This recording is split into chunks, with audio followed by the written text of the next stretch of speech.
Hello, ladies and gentlemen. Welcome to this week's episode of In Focus. Protests in the Arab world are continuing to spread and grow. This week, the focal point shifted to Libya, where the democratic movement took a turn of bloodshed and destruction. At the same time, other authoritarian countries saw similar protests, with democracy activists in China calling on the public to partake in the Jasmine Revolution. Join our experts after the newsreel for their take on where the democracy movement is headed.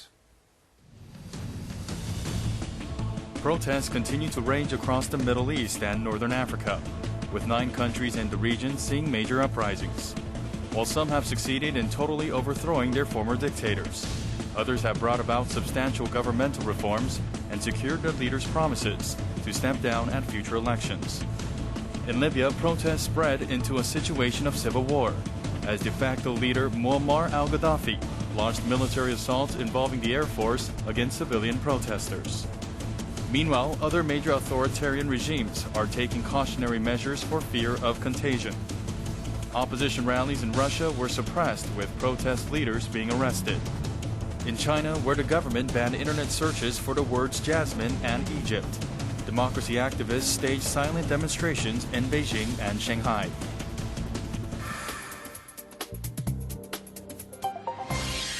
Welcome back. We invited 2 experts to our program today to discuss the spread of democratic movement and popular uprising in the Middle East. Joining us on my right is Professor Im Young-soon. Professor Im is a professor emeritus at the Department of Political Science and Diplomacy at Sungkyunkwan University. Thank you for joining us today, Professor Im. My pleasure. And on my left is Professor Seo Jung-min. Professor Seo teaches at the Center for Middle East and African Studies at Hankuk University of Foreign Studies. Professor Seo, welcome back to the program. Thank you for having me. Okay, Professor, so the democratic movement in the Middle East is spreading like a bushfire. Tunisia, Egypt toppled their dictators, and all of a sudden it seems that most countries in the region are not really immune to this wave of democracy. So could you give us an overview of the current situation in the Middle East? How would you assess the current situation in the Middle East? Yes, so we should look at the current situation in the Middle East in a larger scale. It's not limited to political upheaval like the revolution against the dictatorship. So in a larger scale, it's like kind of the French Revolution at the end of 18th century. So it's not just a political revolution, but also it has a very, the important nature of the idea revolution. So it has been changing the mentality of the Arab people. During the 5,000 years of the centralized government system, there's no civil revolution changing the regime. But from Tunisia, the people's mind has been changed. The people now believe they can change the status quo. They can change the authoritarian regime. This kind of change of mentality has affected whole of the Arab world. There's only 2 countries, United Arab Emirates and Qatar. The only 2 countries have not witnessed social upheaval and any minor or major demonstrations. I see. Professor Im, what do you think? I mean, the movement is spreading like an epidemic in the region. Why do you think this is? Epidemic and very spontaneous movement. Now, if you look at this demographic structure of all this country, most of this country, the population is under 40. It's a younger generation. I look at some statistic, like Tunisia, 52% younger generation, Egypt, 68%, and so forth. And on top of that, there's a young generation, as Professor Seo mentioned. They are, compared to their older generation, they are more aware of what's going on in this whole world. And they are more well-informed. And not only that, they are well-connected each other with mobile phone, television, internet, Twitter, and so forth. So I'm thinking, much with the larger picture, we characterize 20th century as a century of national liberation. So many countries were liberated from the colonial and imperial powers, and United Nations had the membership like 180. but the 21st century is a century of the people's liberation from the government. And so it's not something just in a coincidence what's going on. It has been brewing up so many years. So they tend to develop sense of so-called, Teddy Kerr called relative deprivation. So all these, boil together, and eventually, once Tunisia touched, then it becomes sort of spontaneous. So I guess it's a combination of multiple Yes, factors that mixture have of been so many fueling things. the spread of Right. democratic movements Yeah. in the region. Professor, let's turn to the situation in Libya, because Libya has been making headlines all week this week. Yes. It seems that the situation there has been evolving into something like a tribal warfare, civil war, with all these different tribes fighting against each other. So how do you assess the situation in Libya? Yes, so Libya is now has faced a very serious, some situation. The case of Libya has somewhat different with those of the Tunisia and Egypt. The Tunisia, Egypt has a very serious socio-economic problems, but the Libya is oil-producing country. The GDP per capita of Libya is over $12,000. So in terms of the living standard, the Libyan people has more, a better situation with those of the Egypt and Tunisia. But there's a political problem is the most important reason behind the Libyan case. And then there's some tribalism. Tribalism is so strong in Libya, unlike other Arab countries.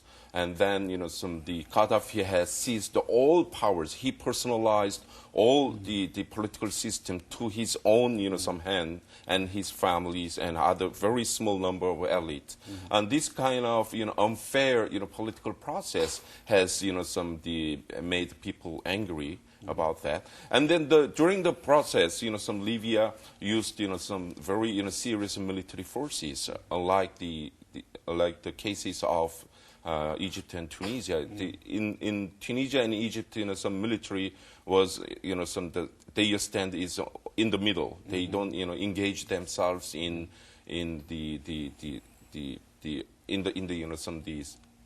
suppressing the people. But that's why, Egypt has somewhat different, the phases in the process of, in the reasons of the emergence of this crisis.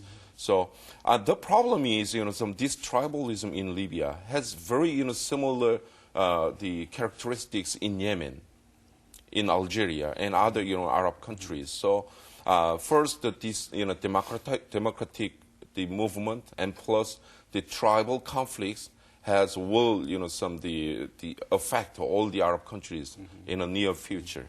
Professor Im, Libya has been an important source of oil imports for many countries, including South Korea. So how is the situation in Libya affecting the world economy? How is it affecting the Korean economy? Korea, in terms of petroleum reserve, ranks 8th in this world. In terms of production, it ranks 11th. Of course, entire production is less than 3% of the entire world production of petroleum.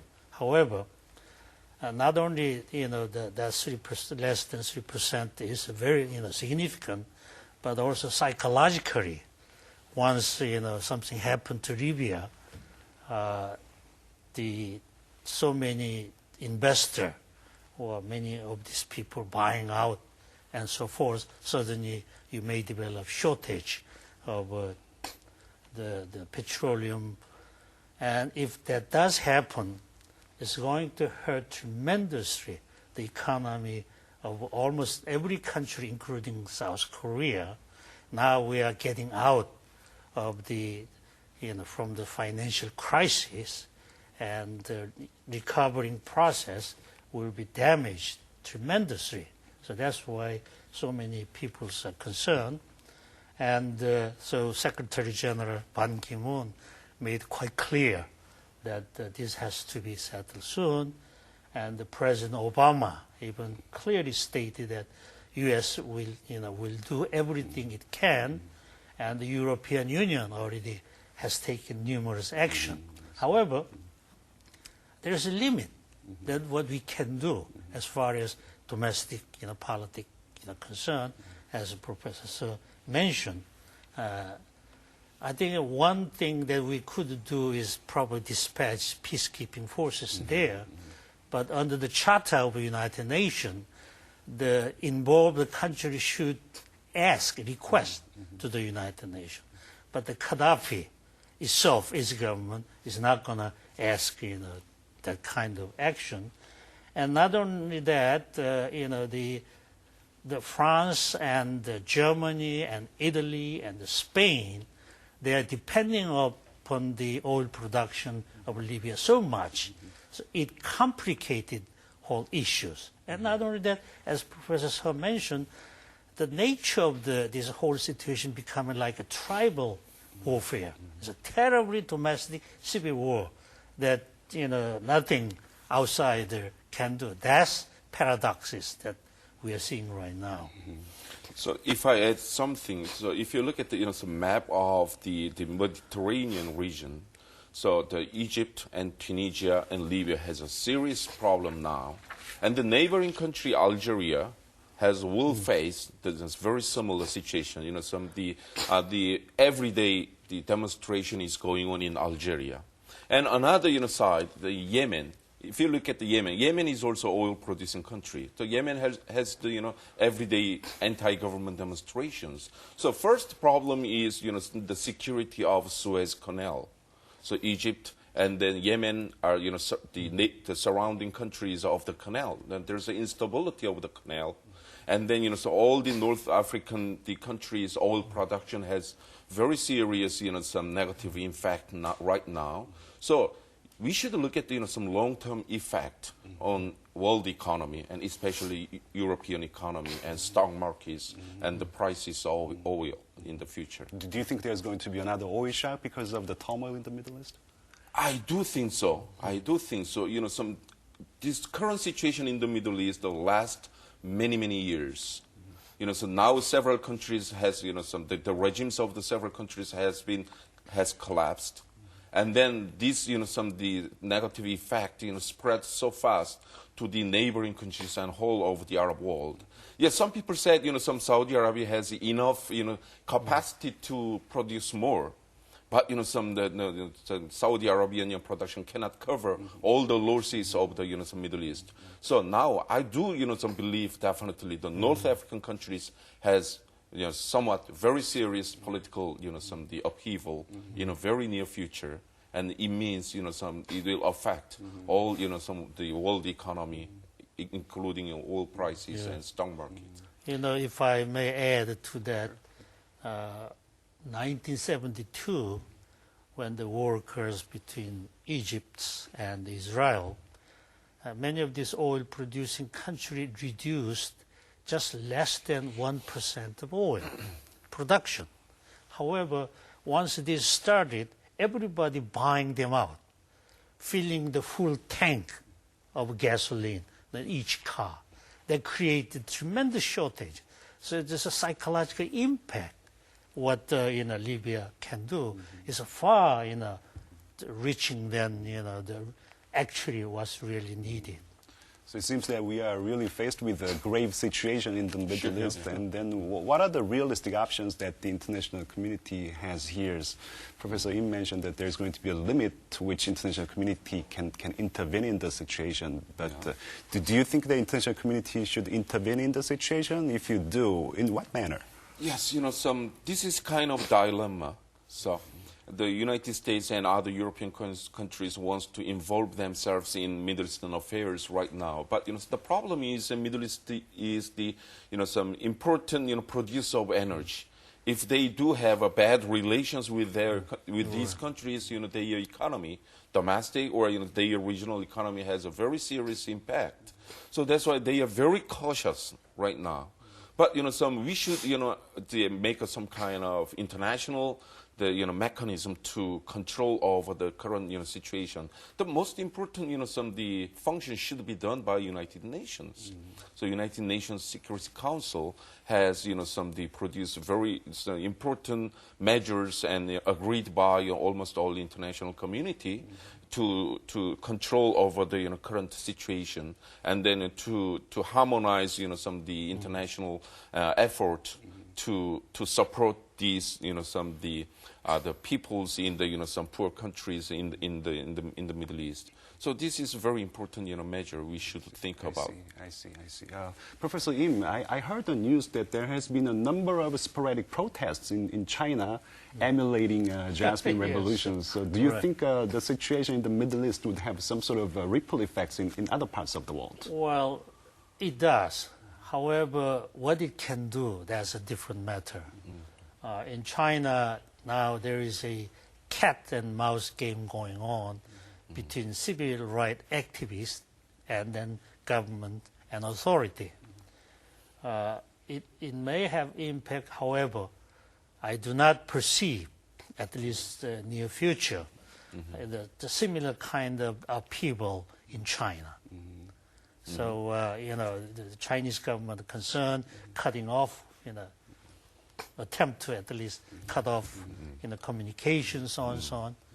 And, however, the nature of the system of China is as such that it may have an impact, but we're not going to see, tremendous government change or leadership change, something like that. But Professor, I, as a Middle East specialist, I have studied 25 years on the Middle East. I wrote my MA and PhD thesis on Mubarak, Egypt. But I never ever expected such a collapse of Mubarak regime. So I do, think, we cannot say, the China is safe, Russia is safe, and even the North Korea is safe. So, I do believe the current revolution in the Middle East suggests a kind of new paradigm of civil revolution through the tools of the SNS. So they don't have any leaders. So the revolution without leaders, and the people gather together by themselves, and then they make their power much stronger than using military forces. So this is very new type of revolution we are facing 21st century. So we cannot guarantee it. So you have a good point. However, Egypt is Egypt. Yes. And China is China. And North Korea is North Korea. Yes. So I guess we can bet. However, I don't believe. But for example, the North Korea is very nervous nowadays. Sure. For example, there's 200 workers working in Libya, but the North Korea said, "Don't come back." Why? North Korea is afraid of the spread of the news is in the world. The news is of the democratization in the Middle East. So they want to block this all information to the internal some inside some North Korea. If they are nervous, it means they have some possibility. In case of China, though, China's economy is in good shape, which means that people are pretty much content with the status quo. What is your take on that view? No, Libya, as I told you, the GDP per capita in Libya $12,000. And then in Bahrain, GDP per capita is $15,000. They have very serious, the demonstrations. And then, even in Saudi Arabia, there's, some small, demonstrations, and then, the attempt to establish the anti-government political parties. Okay. And other, the rich countries in the Arab world and the other countries, there's some such kind of, some social and, people's, some move to more, democratized society. So we should look at this, the current Middle Eastern revolution in terms of the idea revolution, in terms of the, some new way of, some people's the revolution. Okay. Professor, However, let's talk more about the situation in North Korea. Okay, now you have to make somewhat distinction, between the country, the nature of a country, and so on. So, I still remember years ago, very prominent scholar Klein Brinton made a few points when or exactly how revolution occurs. One thing that he mentioned is tremendous degree of desertion of intellectual from that community. The other one is a desertion of elite. Now in Middle East that does happen. Large number of intellectual, political elite, resigning, quitting, condemning. But in Chinese case and the North Korean case, we don't see that kind of massive desertion of intellectual from that political system, and then the desertion of the political elite. So you will see sporadic, the movement, maybe some revolts, particularly in North Korean case. Most of these revolts are not exactly, has to do with the political movement. Most of them because of the poverty and hunger. So it is also reported that there has been some pockets of rebellions since the and then not only that, but you don't high-ranking security officers this would killed. escalate into the scale of Egypt or Tunisia. Right. However, as I mentioned, the numerous factor, we're going to see tremendous degree of uneasiness and so forth. But I'm not so sure that this will lead to massive revolt the way it happened in Egypt, Tunisia, Algeria, so many parts of the Middle East, in particularly North Korea. What is your take on this? Do you see the possibility of large-scale popular uprising in North Korea? Yes, I do so. But not near future, but so in the long run. Because as I mentioned, this current movement of the current grassroots movement in the world, especially in the Middle East, is the suggesting the end of authoritarianism, especially patriarchal authoritarianism. The North Korea is representing the patriarchal authoritarian the regime. So I do believe in the long run, the revolutionary tide will cover all the world, and including North Korea. Yeah, if I may, mention Friedrich Hegel, the very renowned philosopher on history.